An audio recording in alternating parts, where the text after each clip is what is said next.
You're listening to the Winsight Podcast Network. For a low-labor, high-quality Mexican food service program, get Naughty. Naughty Chili Taqueria's Quickie Burrito Mixes are made for convenience. Just thaw, heat, and serve for the easiest food service ever. On the web at naughtychili.com.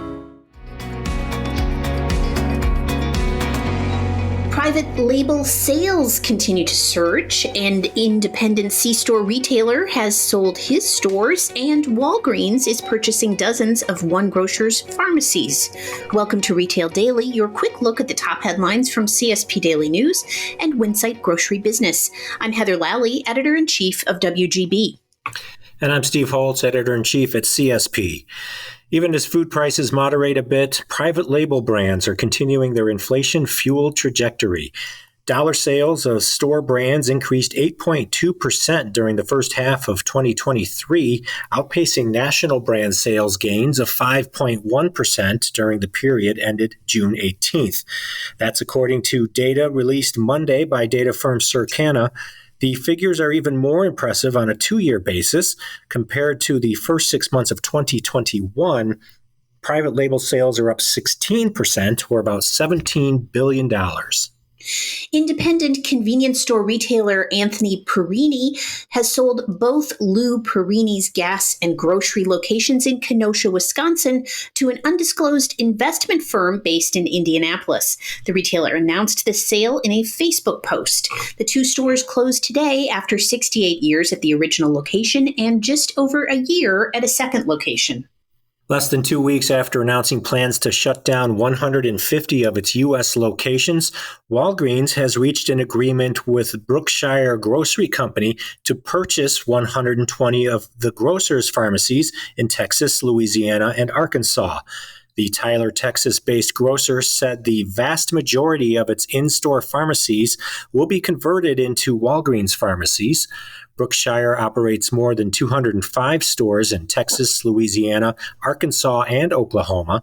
It says it plans to close a few of its pharmacies as part of the deal, but did not specify how many or the locations. Schnuck Markets employees, represented by United Food and Commercial Workers Local 88 in St. Louis, have ratified a 3-year contract agreement that passed with 87% approval.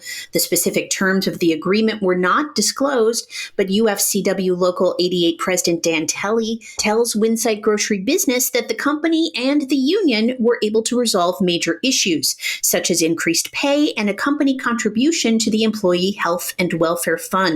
The agreement comes after the 1,242 employees represented by the union authorized a possible strike over the contract negotiations in late June. The National Labor Relations Board filed a complaint against Trader Joe's late last week, alleging that the grocer retaliated against workers who were organizing a union, threatening them with frozen wages and more.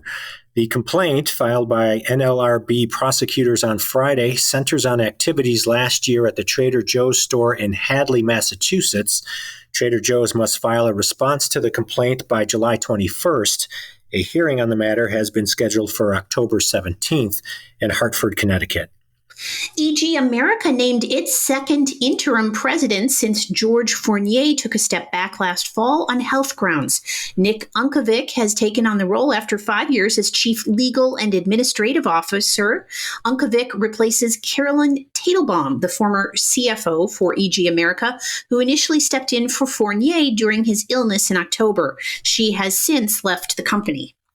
The recent news of Tesla opening up its charging network and open sourcing its connectors is a paradigm shift of extreme importance to convenience store owners. This according to Quincy Lee, a former SpaceX engineer and CEO of Electric Era, a company dedicated to making EV fast charging ubiquitous and affordable. He penned some recommendations for C-store owners to make the most of the change in a guest column posted now on CSPDailyNews.com. New York City has filed a federal lawsuit against 4 major distributors of flavored disposable e-cigarettes, alleging they are selling their products to businesses and consumers in the city despite a law prohibiting the sale of flavored vape products. The 4 defendants are Magellan Technology Inc., Demand Vape, Mahant Krupa 56, which does business as Empire Vape Distributors, and Star Vape. The lawsuit seeks to block the 4 defendants from further sales of these illegal items and seeks both monetary damages and fines. Retailer-owned grocery co-op Allegiance Retail Services has added 2 New York area supermarkets under its Food Town banner. The 2 locations are in Brooklyn, New York. They include the Food Town of Metropolitan Avenue and Food Town of Williamsburg. Starting August 1st, Kroger will no longer accept the Kroger Rewards debit card. The grocer debuted the card, which offered savings on private label products and added fuel rewards in February of 2019. A Kroger spokesperson on Tuesday declined to comment on the reason for the sunsetting of the branded debit card or provide details on a possible replacement. And your tasty kicker of the day, 2 lines of convenient, protein-packed, and nutritious meals are rolling out from United Food Group. Perfect serving meals are plant-based offerings that require only adding water and heating. They are available in 6 menu options, including creamy chicken Alfredo. Meanwhile, the company's easy peasy mac and cheesy meals are available in 4 styles, including mac and cheesy with bacon.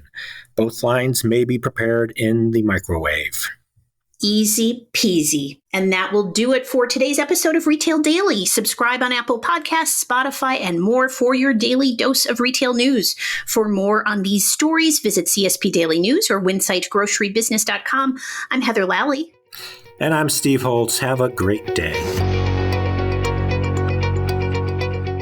Arriba! You don't need another burrito. You need a better burrito. Tres Picosos. Elevate your Mexican food service program to give your customers a quality, authentic Mexican burrito. Tres Picosos. TRESPICOSOS.